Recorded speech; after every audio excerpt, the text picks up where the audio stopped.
meus amados, essa é a palavra do Senhor hoje, querido. Olha, ela encontra-se assim nos evangelhos, né? Nos evangelhos ali, no qual relatou os amados evangelistas, Mateus, Marcos, Lucas, João. Mas vamos hoje para Lucas 23, apenas o versículo 33, e Lucas 39, apenas o versículo 43. Amém?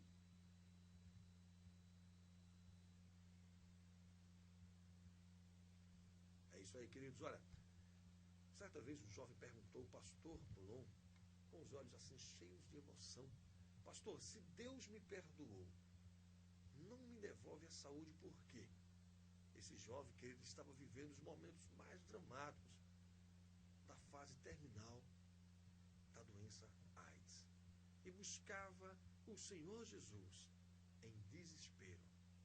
Então, nessa noite, queridos, o pastor Paulo quer perguntar para os amados ouvintes da palavra de Deus: pode Deus perdoar alguém que o procura só porque já não sabe mais para onde ir? E o fato de Deus perdoar significa também que vai curar o mal daquela pessoa. Então, meus amados, vejamos nesta noite o que nos relata o texto bíblico em Lucas capítulo 23, versículo 33, e o capítulo 39 e o versículo 43, que nos diz o seguinte: e quando chegaram ao lugar chamado Caveira, ali o crucificaram, e os malfeitores, um à direita e outro à esquerda. E um dos malfeitores que estava pendurado blasfemava dele, dizendo: se tu és o Cristo, salva-te a ti mesmo e a nós. Respondendo, porém, o outro repreendia-o, dizendo: tu nem ainda temes a Deus, estando na mesma condenação. E nós, na verdade, com justiça, porque recebemos o que os nossos feitos mereciam. Mas este nenhum mal fez, e disse a Jesus: Senhor, lembra-te de mim quando entrares no teu reino. E disse-lhe Jesus: em verdade te digo, hoje ainda estarás comigo no paraíso. Queridos, da cidade de Jerusalém saíam dois caminhos. Um deles descia para Jericó e o outro subia para o Monte do Calvário. No primeiro caminho, os marginais, ladrões e delinquentes viviam sua vida errada. Amparados pelas sombras da noite, matavam, violentavam, roubavam e abusavam das pessoas. Tinha a impressão de que nunca ninguém iria descobrir o que estavam fazendo. Naquele caminho que descia para Jerusalém, estes homens viviam suas vidas depravadas, sem rédeas e sem normas. Argumentavam, discutiam e tentavam justificar as suas atitudes. Eles viviam, queridos, desesperados e vazios, mas continuavam fazendo tudo aquilo, assim, muitas das vezes tentando, de alguma maneira, encontrar um sentido para as vidas depravadas que eles tinham. O que eles esqueciam era que um dia, como resultado de terem descido tão baixo, teriam que subir ao Monte do Calvário. E lá, meu querido, olha, no topo da montanha, teriam que pagar o preço das suas atitudes erradas, das suas transgressões, das suas iniquidades. No Brasil, querido, não existe a pena de morte. Mas naquela ocasião e naquela terra existia e não era executada numa câmara de gás, numa cadeira elétrica ou por fuzilamento. Era executada pela crucificação. Hoje é difícil entendermos o significado desse tipo de morte. Não era uma morte simples. Os homens faziam uma cruz e cravavam o corpo do marginal nessa cruz. Depois a levantavam e, com o peso do corpo, as carnes dos delinquentes se rasgavam. Então, amado, ninguém morre por causa de duas feridas que lhe fazem nas mãos e nos pés. As mãos e os pés não são pontos vitais do corpo humano. Se ao menos os pregos fossem colocados no coração, talvez sim, o marginal morresse imediatamente. Mas os pregos eram colocados nas mãos e nos pés. O marginal não morria. Ele era levantado na cruz e, dependendo da resistência física deles, podiam ficar pendurados nessa cruz 1, 2 ou mais dias. De dia, o sol implacável queimava suas carnes. Já de noite, meu querido, olha, o frio castigava o corpo deles. A lei permitia que só lhe dessem de beber um pouco de vinagre. Este pobre marginal ia perdendo seu sangue gota a gota, ia perdendo sua vida lentamente. Ele não morria de repente, era pendurado ali para que tivesse tempo suficiente para lembrar-se de sua vida passada e se arrepender de todo o mal que tinha causado às vítimas inocentes. Chegava um momento, querido, em que o pobre marginal pedia aos soldados: por favor, matem-me, não me deixe mais aqui, quero morrer, por favor, me deem um golpe fatal para que eu pare de sofrer. Querido, mas a lei não permitia isso não. O homem tinha que morrer lentamente. A morte de cruz era uma morte cruel, era a vingança da sociedade contra os homens que tinham abusado dela. Todo mundo concordava que aqueles homens mereciam morrer ali, daquela maneira. Quero que você imagine agora comigo, meu amado ouvinte da palavra de Deus, o Monte do Calvário. Vamos imaginar esse monte. Lá no topo deste monte estão 3 cruzes. Na cruz do meio está supostamente o pior deles, Jesus. Os outros 2 ao lado estão ali porque transgrediram a lei de Roma. O do meio, Jesus, está ali porque transgrediu a lei dos judeus. Os 2 ao lado estão ali porque quebraram a lei de Deus. O do meio, Jesus, está ali simplesmente porque quebrou a tradição dos homens. O moralismo barato nunca poderá entender qual é a diferença entre a lei de Deus e a lei que é a tradição dos homens. Então, amados, ali estava Jesus pendurado no meio de 2 ladrões. Amigos queridos, precisamos entender esta atitude de Jesus. As últimas horas de sua vida, ele passou entre 2 malfeitores, 2 pecadores, 2 homens sem esperança, 2 marginais. Sabe por quê, meu querido? Porque Jesus veio a este mundo para salvar o pecador. Veio a este mundo, meu querido, para buscar aqueles que não têm mais esperança, aleluia. Aqueles que não têm mais para onde ir, aquele que não tem mais o que fazer com sua vida, aqueles a quem seus pais olham e pensam que para eles não há mais remédio, aqueles a quem a sociedade olha e diz que já não tem mais saída e nem recuperação. Ele veio a este mundo e durante toda a sua vida, aleluia, procurou esse tipo de pessoa. Ele veio buscar, amado, o que se havia perdido, como está escrito na sua palavra. Um dia, quando Jesus chegou a Jerusalém, era um dia de festa. Ele foi ao pórtico do templo, perto do tanque de Betesda. Ali estavam os pobres pecadores, lamentando a triste consequência física de seu erro. Jesus sempre sabia onde encontrá-los. Isto não é reconfortante e alentador para alguém que viveu uma vida tortuosa no passado e não consegue ver-se livre do tormento da culpa, meu querido? Jesus veio para morrer justamente pelos homens que têm uma história negra. Jesus morreu para devolver-lhes, meu querido, a dignidade, a paz e a moral. Quero que você imagine a montanha do Calvário neste momento. Observe 3 reações diferentes dos homens ali presentes. Um foi incrédulo e criticou Jesus. Já o outro aceitou a Jesus e se arrependeu da vida passada. E a multidão simplesmente, amado, que estava ali assistindo, olhava. A multidão foi indiferente com Cristo. Hoje também existem esses 3 tipos de pessoas. Aquelas que carregam no coração um sentimento de incredulidade e crítica para tudo que tem a ver com Cristo e com a religião. Existem outras pessoas que têm uma atitude de reconhecimento, de aceitação, de arrependimento e entrega a Jesus. E também existem pessoas que permanecem indiferentes, ou na melhor das hipóteses, que ficam simplesmente olhando para ver o que vai acontecer. Então, quero meditar na atitude do primeiro marginal. Eu te convido, então, a lermos aí Lucas 23, 39 e meditarmos. Aquele que olhou para Cristo e disse: se tu és o Cristo, salva-te a ti mesmo e a nós. Se tu és o Cristo, olha mesmo, você já percebeu, enquanto Cristo acreditava nos homens, este sempre duvidava dele. O diabo no deserto disse a Jesus: se tu és o Filho de Deus, manda que as pedras se tornem em pães. Lá em Mateus 4, 3, se não me foge a memória, está escrito isso. Então o povo disse: aos outros salvo, salva-se a si mesmo, se este é o Cristo, o escolhido de Deus. Lucas 23, 35. E aquele marginal na agonia olha para Jesus com incredulidade e diz: se tu és o Cristo, salva-te a ti mesmo e a nós. Mentes conturbadas, arrasadas pela dúvida, reclamando uma demonstração de poder. Eu acreditarei em Deus se Ele fizer isto. Eu entregarei a minha vida a Jesus se Ele fizer aquilo. Todo mundo queria uma demonstração de poder. Mas para quê uma demonstração de poder se tanta demonstração de amor não tinha sido capaz de cativar essas mentes?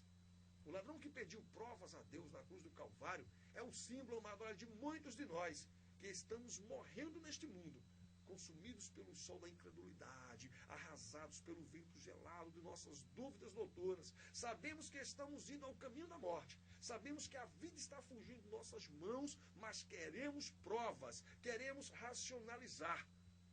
Se tu és o Filho de Deus, porque há crianças pobres. Se tu és o Filho de Deus, porque meu pai morreu. Se tu és o Filho de Deus, porque perdi o meu emprego.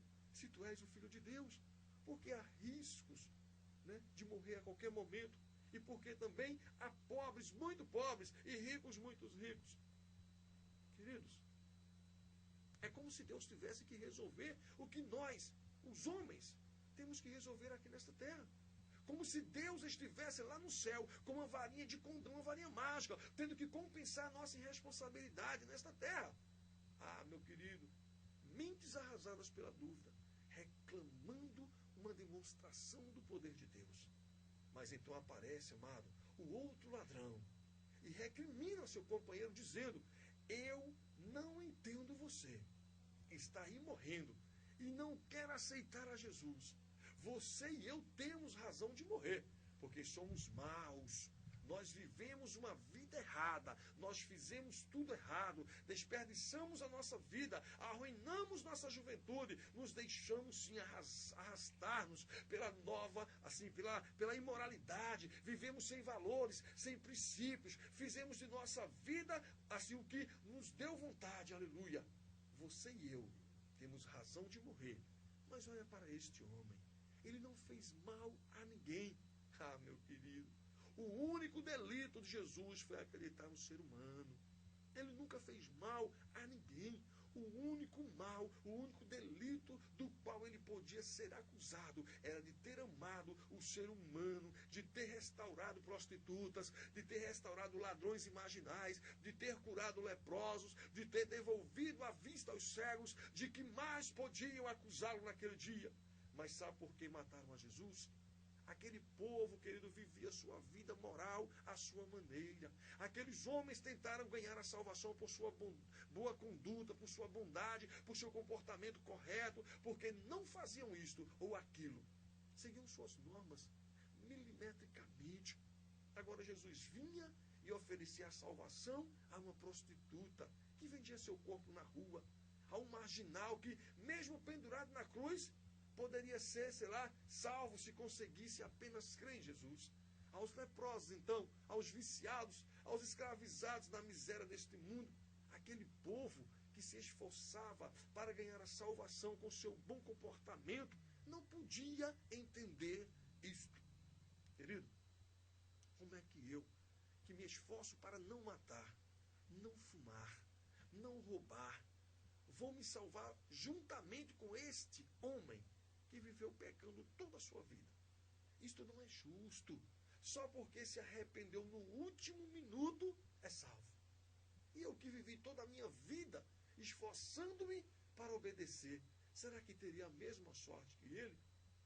Ah, querido, olha, era duro demais para aquelas pessoas entenderem o sacrifício de Jesus naquele dia, o amor de Jesus naquela hora.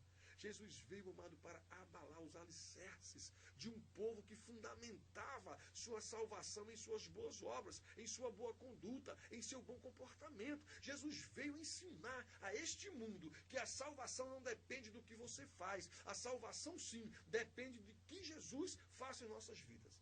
Depende dele, amado, único e exclusivamente de Jesus. Ele veio ensinar que não é sua conduta que vai salvá-lo. Veio dizer que você tem que ir a ele como está, porque ele o ama, o recebe e, vivendo em você, pode transformar a sua vida e levá-lo a viver uma vida de obediência como resultado de sua comunhão com ele. E o povo não entendia. O povo naquela época achava que ia ser salvo porque honravam a lei, obedeciam a lei, viviam ali abstinados de todas as coisas para poder ser salvo. E agora chega Jesus perdoando o pecado de um criminoso naquele último instante de vida. Eles achavam que ele tinha que ir para o inferno. Eu quero que saiba algo muito importante, meu amado ouvinte da palavra de Deus. Se estiver vivendo uma vida errada, Deus o ama muito. Não porque você vive uma vida errada. Deus o ama apesar de você viver uma vida errada. Não estou dizendo que está contente ou com a vida errada que você está vivendo. Ele não está contente. Ele não está contente, querido, de aceitar a vida errada que você está vivendo. Olha, amado, não estou dizendo aqui que Deus se sente feliz quando os homens vivem sem leis e sem normas, arruinando a sua própria vida. Não, o pastor Paulo aqui está sendo bem claro. Mas eu quero dizer a você que não é dessa forma. Mas Deus não deixa de amá-lo por você fazer essas coisas erradas. Deus o ama, mesmo você fazendo tantas coisas erradas. Ele não veio somente para perdoar seus pecados. Ele veio para transformar a sua vida.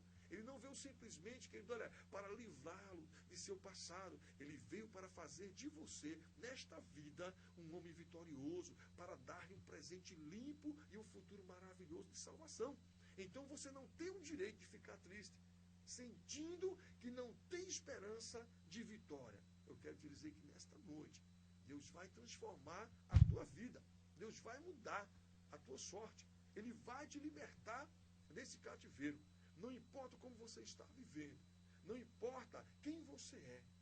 Não importa quantas vezes tentou sair dessa situação sem conseguir. A mensagem de hoje é que Cristo tem poder para transformar a tua vida. Amado, olha, nos últimos minutos de sua vida, Jesus conseguiu conquistar o coração do bom ladrão. Ali pendurado na cruz, amado, aquele homem disse: Senhor, lembra-te de mim quando entrares no teu reino. Lembra-te de mim, Senhor. O que havia para lembrar na vida daquele homem? Que passado tinha que valesse a pena ser lembrado? Uma vida de marginalidade, violência, uma vida de escravidão. Não era a primeira vez que aquele homem estava vendo Jesus. Talvez o ladrão tivesse visto Jesus, querido, pela primeira vez quando Cristo estava iniciando seu ministério. Ou talvez em outra ocasião. Ele sentiu muitas vezes o apelo divino, mas estava tão cheio das coisas dessa vida que não teve tempo para aceitar Jesus. Ele continuou vivendo como se a vida nunca fosse acabar. Muitas pessoas vivem dessa maneira. Muitas pessoas pensam que a vida só é aqui na terra. É igual aquele ladrão. O que ele não sabia era que essa vida terminaria, levando ele ao topo da montanha para ser pregado como um animal selvagem em uma cruz.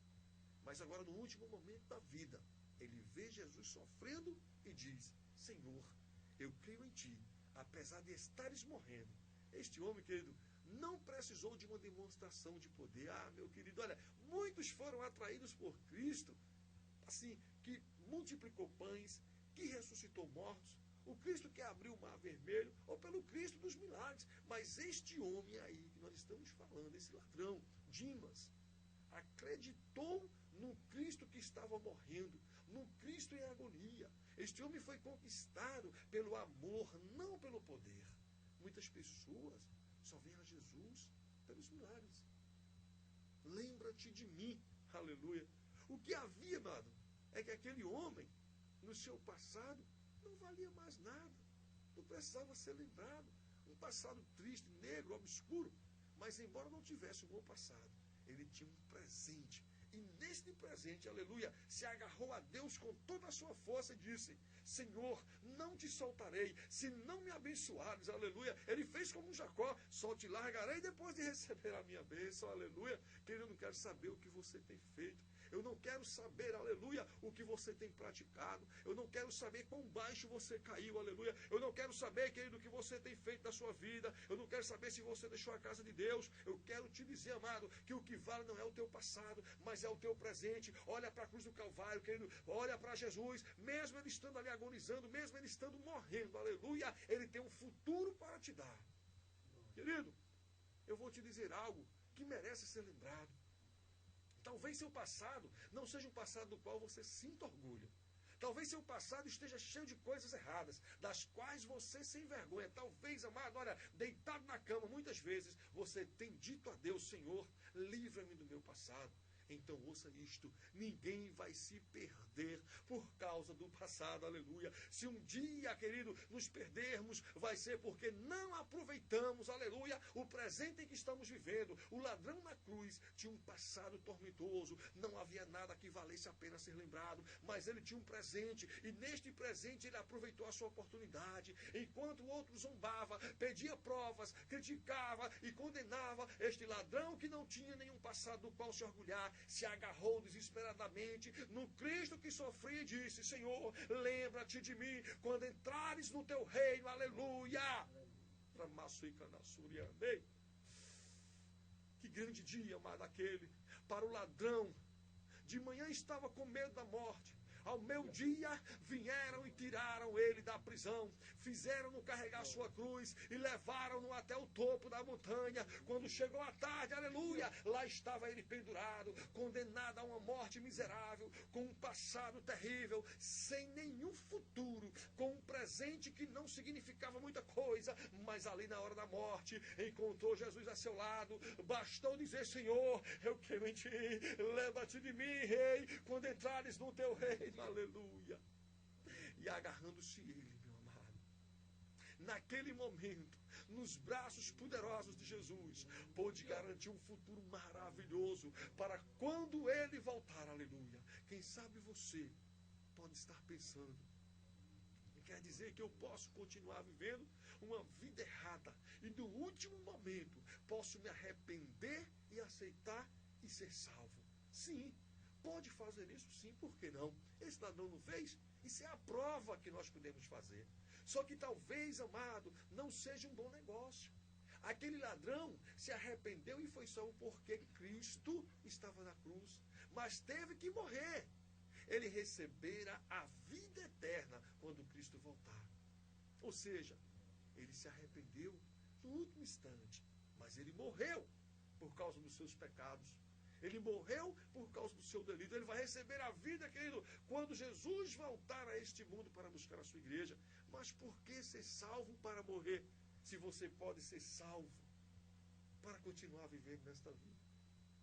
Por que ser salvo, meu amado, na hora da morte, ali na hora da agonia, na hora que não tem mais jeito, na hora que você está sozinho, que você diz: agora não tem mais jeito não. Aí você diz: eu quero Jesus, eu quero ser salvo, eu quero morar no céu, eu acredito que tem Deus, eu quero ir para o céu. Mas por que, amado, não aceitar a Jesus, não reconhecer Ele, enquanto você tem vida, e vida com abundância, para que você possa gozar ainda nesta terra, aleluia, as melhores coisas que Ele preparou para você? Muitas pessoas me procuram, meu amado, para desabafar, para aconselhar-se comigo, para pedir conselho para a sua família, para os seus parentes, para os seus filhos. Muitas das vezes estão condenadas à morte, amado, e ficam perguntando: Pastor Paulo, se Deus me perdoou, por que eu ainda estou sofrendo dessa maneira? Pastor Paulo, se Deus já me perdoou, assim como o Senhor disse que Ele me perdoou, porque eu ainda vivo atormentada pela culpa?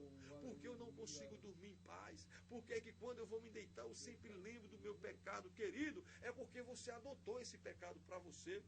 É porque, querido, ele não, sei lá, não está assim se desprendendo do velho homem.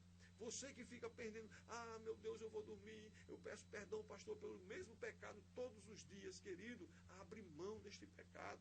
A palavra diz que o nosso Deus deixou escrito que o seu pecado, o meu pecado, pode ser vermelho como a carmesim, escuro como a púrpura. O Senhor deixa branco como a neve, torna branquinho como a pura lã.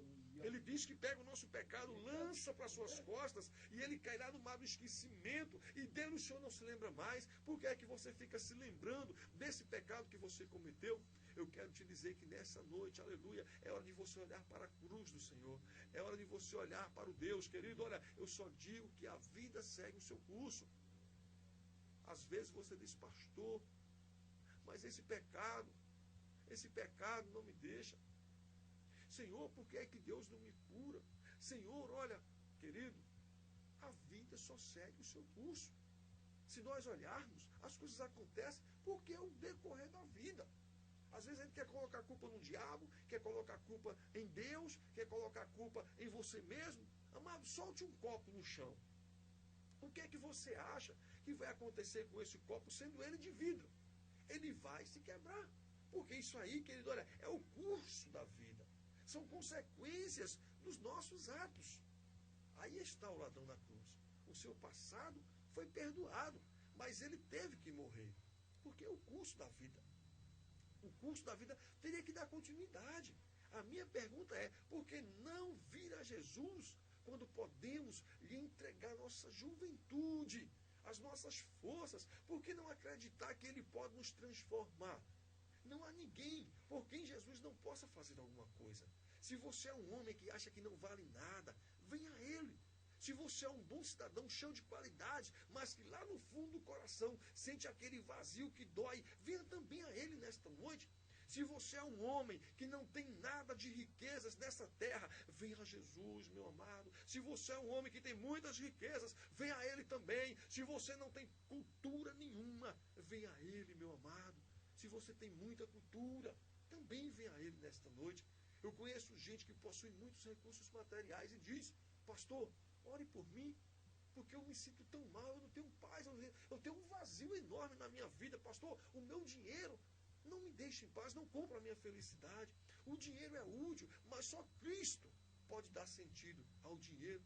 Eu conheço gente que tem tudo, mas não é feliz, porque tudo pode ser útil na vida, mas só Jesus Cristo pode dar sentido à existência da sua vida. Amém, querido? Esta é sua grande oportunidade de aceitar a Jesus nesta noite. Abra seu coração hoje, querido. Deixa ele entrar em tua vida hoje e fazer a diferença. Amado, olha, eu quero te dizer, nosso programa está chegando ao final, já são 22 horas. Mas ainda dá tempo eu te convidar a aceitar a Jesus. Eu quero te convidar porque eu não sei o que você tem feito de sua vida. Eu não sei como você está andando. Eu chamo a tua atenção agora. Eu quero te convidar, amado, olha, a ter uma vida abençoada por Jesus. Às vezes você diz, mas eu não preciso de Jesus, pastor Paulo.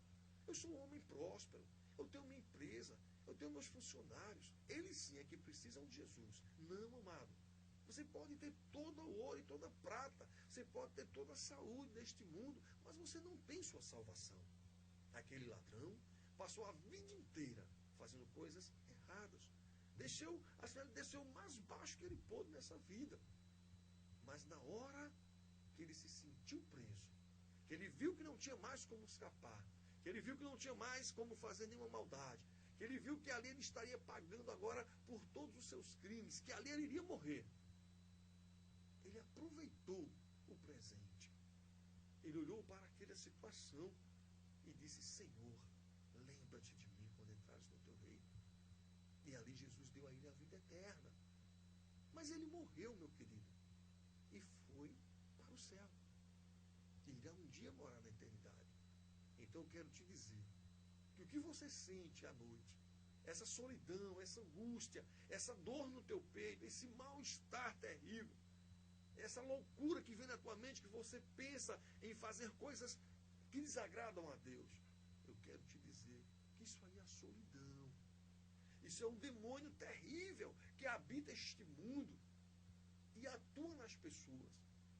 Ele chega para você nos momentos mais difíceis, na hora que você está endividado, na hora que você está doente, na hora que você está brigado, na hora que você está desiludido, na hora que você está no desamor, na hora que você realmente está para baixo, na hora que você discutiu com alguém que você ama, com as pessoas que lhe amam, ali o diabo começa a atuar, trazendo ao teu coração o vazio, a solidão, a angústia, e ali você começa a sofrer esse mal.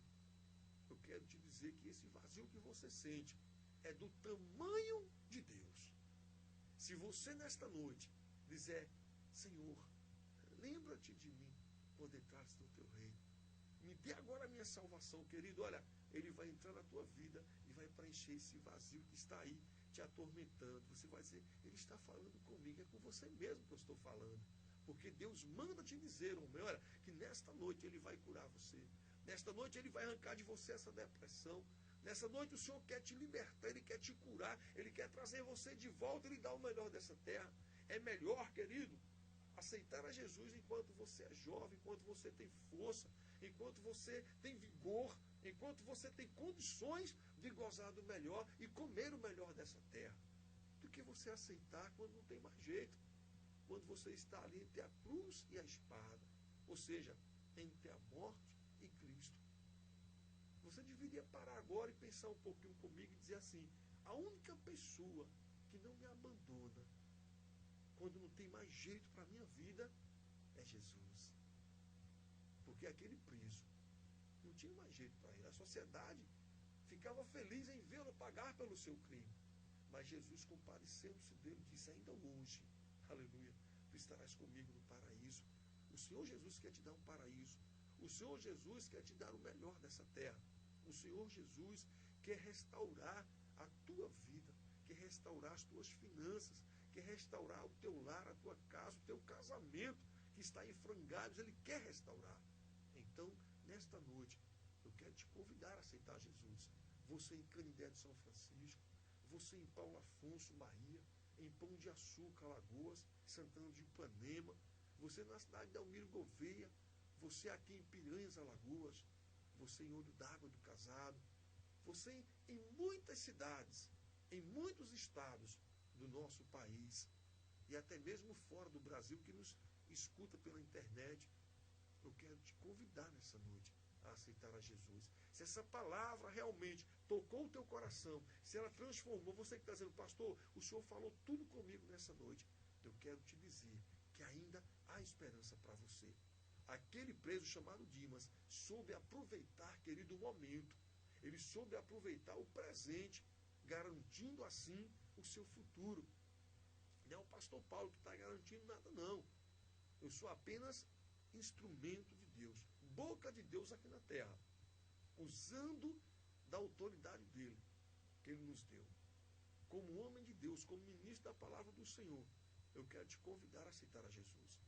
Você vai dizer assim comigo: olha, aí fala o teu nome, aceito o Senhor Jesus Cristo como o Senhor e Salvador da minha vida. Agora diz assim a ele: perdoa, Senhor, todos os meus pecados. Escreve o meu nome no livro da vida, para que dele eu não saia jamais. E que através dele, lembra-te de mim, Senhor, no dia da redenção. Que o Senhor te abençoe, em nome de Jesus. Vamos orar com o pastor Paulo? Querido Pai, como é maravilhoso saber que és capaz de transformar vidas. Como é bom, Senhor, saber que nunca é tarde para dizer sim. Neste momento, quero que a esperança volte a brilhar em muitas vidas e em minha vida. Por favor, Senhor, abençoa-me e fortaleça-me em minhas necessidades, em nome do teu Filho amado Jesus Cristo. Amém.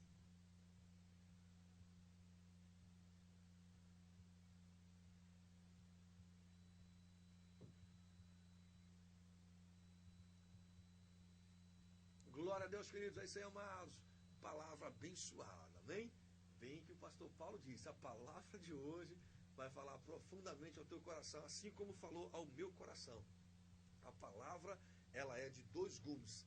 É uma faca afiada que corta tanto para frente como para trás. Ela corta através das ondas do rádio. Ela atinge aí a tua casa, atinge o teu coração, penetra entre a divisão da alma e do espírito. Ela vai até a divisão da alma e do espírito, aonde bisturi nenhum pode alcançar. A palavra do Senhor alcança e fala profundamente com você.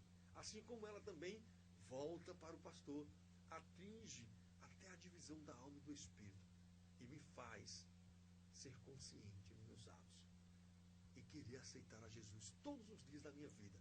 Quando eu deito, eu entrego a minha vida a Ele. Quando eu levanto, eu aceito Ele mais uma vez na minha vida. Amém, querido? Aprenda isso. Quando nós dormimos, morremos para o mundo todos os dias e nascemos para o Senhor. Amém?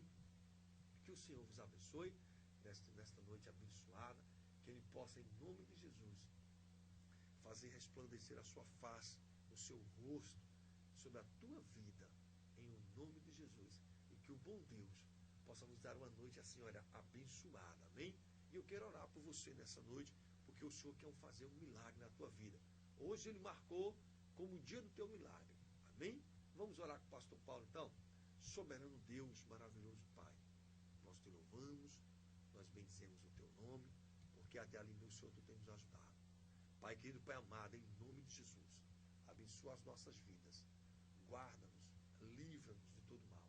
Deus, em nome de Jesus, como ministro da tua palavra, eu te peço agora, meu Pai, porque está escrito na palavra do Senhor, que nós teríamos autoridade e poder sobre toda doença, sobre todo principado, sobre toda potestade dos ares. Senhor, então eu tomo posse agora desta palavra e eu venho repreender através das ondas desse raio toda doença, todo mal, Senhor, contra todas as pessoas, todas as vidas que estão ouvindo agora esta oração.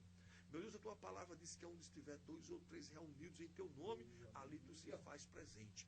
E aqui nós estamos, orando, intercedendo por estas vidas. Meu Deus, em nome de Jesus, toca agora esta pessoa que está com a dor no peito. Meu Deus, vai arrancando este mal. Meu Deus, essa pessoa que está com a dor na barriga, esta pessoa que está com a dor, meu Deus, no intestino.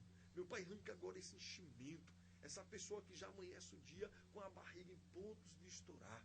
Essa pessoa que sente, meu Deus, essa prisão de ventre terrível, que causa cólicas horríveis. Meu Deus, vai curando agora esse mal. Arranca este mal agora. Deus, essa pessoa que tem tantas dores nas pernas, as pernas incham tanto, meu Pai, que é a ponto de deixá-las assim sentada sem poder andar, deitada sem poder se levantar. Eu venho agora, Pai, repreender este mal em nome de Jesus. Eu digo mal, aí onde você estiver, cai fora. Aonde você estiver, bata em retirada. Saia dessas pessoas agora. Eu te ordeno pelo poder que há no nome de Jesus, Senhor. Eu quero neutralizar.